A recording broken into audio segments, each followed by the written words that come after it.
welcome back to Steve and Jenny's Star Tour. I'm Steve and this is Jenny. Tonight we watched Star Wars Episode 4, A New Hope. Jenny, what'd you think? I really liked it. I think I'm finally on the hype. Right? It's such a good movie. I've seen this movie more times than I can count. My dad's seen it a hell of a lot more, obviously, but my dad has seen this movie like well over 150 times. I believe that. And I've seen it probably like 50 or so times. And I've seen it once. Yeah. But now you get it, right? Yeah. It's so good.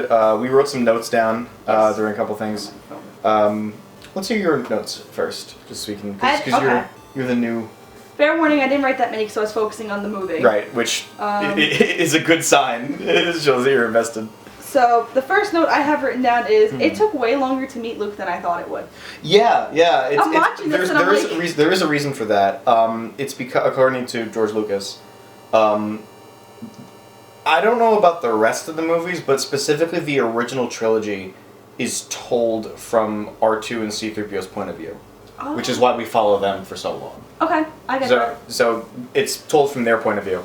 At least this one definitely is. I'm pretty sure it's the original trilogy, but I could be wrong. It's just this one. But that's why it takes so long to meet Luke, because we're following those two. Okay. Throughout the whole story. I get that. Yeah. Yeah, it was a good 15 minutes. Yeah, it's a while. It's a while before we meet. Where's a human being? Yeah, right. Yeah, because there's a lot of scenes of them just walking around the desert, and like the Jawas showed up and tell us who their favorite magician is. Yeah. Houdini. I fucking love those guys. My next note is, and I know it's 1977, whatever, but the lightsabers were very underwhelming. Yeah. They looked very flat. Yeah, the lightsabers in this movie are very like flat images. It's not until the next one where they look, because the next one was 1980. Okay. And that's where they looked a lot crisper. Yeah. When they really start to look good is obviously in the prequels. Right. And we'll get to those. Yeah, like the choreography, like that big fight between Vader and Obi-Wan. Yeah. There's a video called, I think it's called like Scene like 338 or something like that, reimagined. And it's that Obi-Wan versus Vader fight scene, but like it's redone in the style of like the prequel fights. Okay. And they do. You ever see like deep fakes? Yeah. They do deep fakes on the guy playing Obi-Wan to make him look like Alec Guinness. Oh. And I'll show you that scene at some point. It's so good. And I don't. So now like, it's like they like all the comments on that video were like, "This is how we remembered it." You know, like that's how they imagined it. So it's such a cool scene, and like they like also like splice in like little like voiceover flashbacks from episode 3 from their first fight. Okay. It's so well done. Well, then we can't watch that until we watch. Yeah. That's spoilers for episode 3. So the other note I have is maybe it's the filmmaker, editor, and me. Those transition wipes. Oh boy. Yeah. Oh boy. That's just kind of become a staple of the Star Wars movies at this point. But actually, I don't think the new ones do it that much, or if they did, I just didn't notice it because I'm so used to them happening. It's just one of those things in Star Wars where, like, after a while, you just kind of get used to it. Yeah, it's just kind of like, I haven't seen a movie that used a wipe transition unironically in so long. Yeah, that's fair. So to see it like this, where they, like, rely on it, and I'm like... Yeah, it's interesting. Takes you out of it for a second. I definitely think this movie uses it the most. I don't remember as many wipes in the later ones. I could be wrong. Okay. But I know they still use them. The Cantina's music is a bop. Oh, yes. That's a fact. The Cantina scene in general is so good. Yeah. Just to see, like, all the different creatures, and the music is great, and, like, we get some good interaction between, like, Obi-Wan and, like, the two guys at the bar who just pick a fight with Luke for no reason. Obi-Wan's like, alright, I'm cutting your arm off. Yeah, we're done. And there's blood, which there's never blood again in any other Star Wars movie. I believe that. Don't know why, but sure. Yeah, even with the blood, it would have gotten a G rating if not for the skeleton scenes. But 1977 was a different time. But I love the Cantina scene. It's great. And then when Greedo shows up and Han shot first, damn it. I don't care how many edits they make to this film. Han always shoots first in my heart.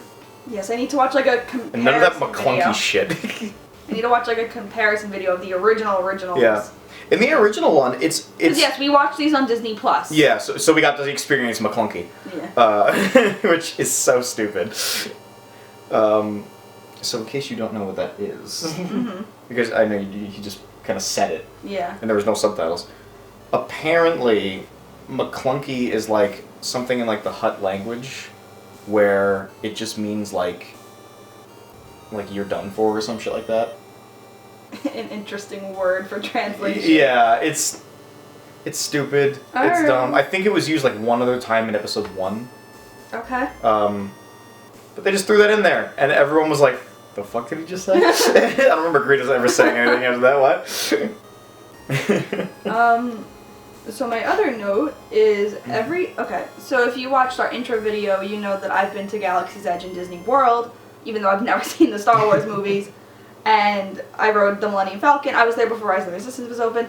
I am amazed at how you literally thought Disney Imagineers just picked up the Falcon and plopped it in Hollywood Studios. Which makes me even more excited to go see it now. Oh, you're gonna love it. Like I knew that they did good, but after seeing this, I'm like, wow. They did good. It's like a shot for shot. It kind of is. Yeah. Like, it's so incredible to, like... I don't have, like, any nostalgia to these movies because I'm watching for the first time. Yeah. But, like, just to be like, wow, I was there. Like, right? It feels like that. Yeah. It's cool. But that's more about Galaxy's Edge than the movies. Yeah. And my other thing is, Luke barely used the lightsaber. He uses it a lot more in the next one. Okay. He uses it a lot more I know he's still being... like introduced to and everything, but I'm like, wow, there was a very underwhelming amount of lightsaber usage. Yeah, the lightsabers, really, they're only used for Luke's training and for the fight between Ben and Vader. Yeah. But especially in the next one, lightsabers used a lot more, because there's a good fight in that one. Okay. Which you probably know what the fight is, but I don't want to spoil it. Is it the big one? Yeah. Okay. It's Luke versus Vader. Not only are the lightsabers used a lot more, but again, like you were saying, the choreography a lot better in that movie, and we get to see a decent amount of lightsabers in that one. I think we get to see a lot more lightsabers in episode 6 as well. Okay. And then from then on, the lightsaber usage is just more and more and more. Yeah. Throughout them. But yeah, it's a good movie. It's a good. So I'll go over some of my notes. I have a lot more. I've seen the movie a million times, so I have more stuff to talk about. So first off, we kind of laughed at this. In the intro scene, first of all, the intro scene is fantastic, but specifically the part where R2 and C-3PO just walk by laser blast and they're perfectly fine. You're like, really? Yeah. Darth Vader is a badass. Yes. Goes without saying. James Earl Jones' performance in this film is so good. Oh, especially at the beginning when he's like angry and he's like, "I want my life," and I'm like, "Oh, it's gosh. So good." I love that. That whole opening sequence is fantastic. Oh, yeah. And then they go to the Tatooine when they're wandering the desert. They get captured by the Jawas, and then we meet the best character ever, the Gunk Droid.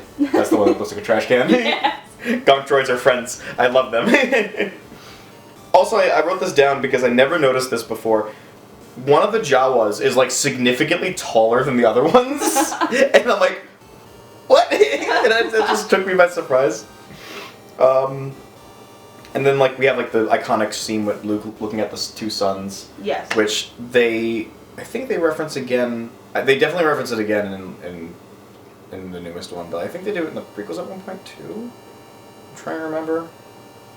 But that scene is iconic, mostly for the music, because the music in that scene is so good. Yeah. John Williams does a fucking amazing job with the scoring in this film. Yeah, the music is very, like, so iconic. Wait till we get to the prequels. The one thing that, like, people shit on the prequels a lot. The one thing that everyone gives prequels credit for is having, like, the best music. Okay. Especially Duel of Fates. Okay. Duel of Fates is in episode 1, and it's, like, reused later on. And that song, you'll know it as soon as you hear it. It's so iconic. Obi-Wan's yell is a lot less subtle than it was in the original movie. We're watching the Disney Plus version, and like, I don't know if it was like this on this version or if it was like this in like the Blu-ray version, but Obi-Wan's yell to scare off the Sand People is a lot louder and less subtle. In the original movie, it was just like a whistle sound. Yeah. Now it was like, whoo! Like, what the fuck? It was not a whistle. No, that really changed. I forgot how much that changed. I also have written down lightsabers have come a long way. Yeah. that they look a little flat. I love that whole scene where they're sitting talking about like the Clone Wars and the Force and everything.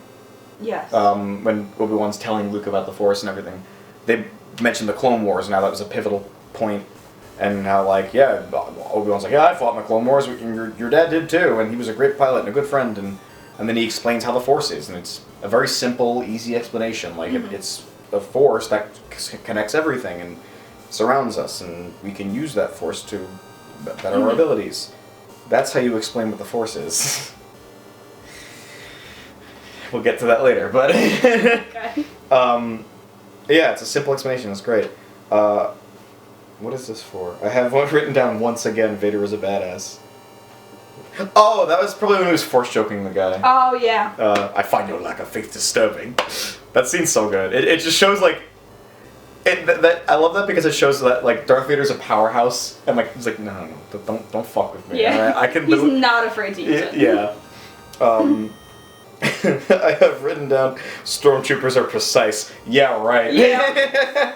I don't know anything about Star Wars, but I know that. Yeah. Like fucking Obi-Wan's just like, oh no. Only Imperial stormtroopers have shots this precise. I'm like, no, they don't. they make fun of that. Liar. They literally make fun of that in Mandalorian, where in like episode 6, at the very beginning they have 2 stormtroopers just like doing target practice on a can, and they're horribly failing.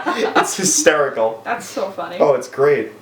So I've written down skeletons equal PG. As I mentioned before, I think I mentioned it like briefly before when we were talking, but this movie would have had a G rating until the scene where we see Uncle Owen and Aunt Beru's skeletons. That's what gave it the PG rating. I only know this because of Star Wars Trivia Pursuit. Can't believe of all things, that's the one that pushes it to PG. Yeah, right? 77 was a different time. Yeah. I have written down obvious CGI. Yes. Again, we're watching the newest Disney Plus version. Even in like the DVD and Blu-ray releases, in Mos Eisley Cantina specifically, or Mos Eisley Spaceport, they add so many like CGI monsters and robots and everything, and it's very noticeable what was shot in 1977 and what was added in like the 90s. It's very obvious. Yeah. But I also have, the cantina scene's great. I love that scene. The bartender is a droid racist. I also have written down alien vaping. There's an alien. It's a fucking jewel, like straight up. And that's really funny to me. Well, it's even funnier because we put it on, and the first thing is it's like Disney Plus gives you a warning for like warning for smoking tobacco use in this movie, and and I'm like, Steve's like, what? And I'm like, did that happen? And then she was just fucking clearly ripping vaping. Oh god, that was really funny. I have the Han shot first and everything, and McClunky, I already talked about that. The Death Star power showcase is so cool. How they're like, alright, well, tell us where the base is. Alright, here's where the base is. Alright, cool, let's blow up your home planet anyway. Yeah. And then it just shows, they're not fucking around. Yeah, they literally blew up an entire planet. Yeah. Like, just to prove a point. Yeah, like, they were like, oh my god. That was great. I've written down "Let the Wookiee win." That scene, I love that. I quoted that a lot as a kid. Let the Wookiee win. I like how Luke was like training to use the Force and everything. So then we move into the second act, is when they're in the Death Star. That whole second act, from when they enter the Death Star to when they leave it, is my favorite part of the movie. That's a big part. Yeah. I love everything about the Death Star scenes. From like when they go in there to like when they find Princess Leia, and you know they they take Chewbacca and cuff him, and the guy's like, "Where are you taking this thing?" I can't see a thing in this helmet. Or like when Han's on the communicator, "We're all fine now.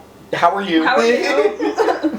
They save the princess. And what's your number? He just one conversation anyway. Then they go down the garbage chute. I can't decide if I like. I don't care what you smell. I don't care. I don't know if I liked Hans or not. I love Han. I don't know yet. He's great. Oh, the garbage I chute is have a great. question. Hmm? What was the point of that garbage snake? Like, that never came back up. More tension.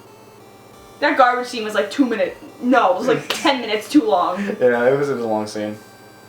I feel like if they went in there and just the walls started closing, it probably would have been a lot easier than to just add the snake in. Yeah, Like, I guess it was like for more tension, but like I feel like you have enough tension when the walls are closing. yeah, I mean, they got to the point where it was like... Yeah. But I still love that too, and have like C-3PO just like, oh yeah, I turned it off. I forgot. Also, I have written down a bonk for when the when the door opens and one of the stormtroopers just bonks his head on the fucking... I always find that funny. That will never not be funny. No, it will never not be funny. And another thing that will never not be funny is when Han Solo chases after the stormtroopers, and then like the doors open, there's like a million of them. He's like, ah, he just runs away. He runs the other way. Oh, it's great. That whole scene, the whole second act is great, and finishing up with the Obi-Wan versus Vader fight, and Obi-Wan is like, "You strike me down to be more powerful than you can imagine," and then he's just like, "Nope," and then dies and becomes one with the Force, and he's like, "Luke, get the fuck out of there, you idiot! Yeah. Stop shooting, run!" And then like they have the TIE Fighter battle after they leave, which is iconic. Oh yeah. With iconic music. The Death Star attack is also iconic. It's so well done. It's so well made. It's really well shot too. Like a lot of the scenes when even when they're flying and it's just like shots of like them in the cockpit and then like the outside of what's happening. I feel like it. And I'm not a film major, but I feel like it like flows really well together. Yeah. From like the inside shots. There was the no outside like shots. weird jumpy cuts. Like even in. Because you always run the risk of, like, when you're shooting something so quick paced that it's almost too jarring. Yeah. But this, I felt, was very, like, it flowed nice, like you said. Yeah, definitely. It was not jumpy to take you out of it and be like, oh, that was a cut. Like, if you notice a cut, the editor didn't do a good job. Yeah, exactly. But, no, it was done really well. My final note is, where's Chewie's medal? We'll find out. Anyway, but yeah, I love this movie. It's my second favorite Star Wars movie. My favorite being Empire, which is the next one. Okay. A lot of people seem to be in agreement that Empire's the best one. Okay. Like that's like the general consensus. Like then I'm excited to see it. Yeah, it's so good. It's so good. So yeah, thank you for joining us. Tune in next time when we will talk about Empire Strikes Back. See you then. Bye. Bye.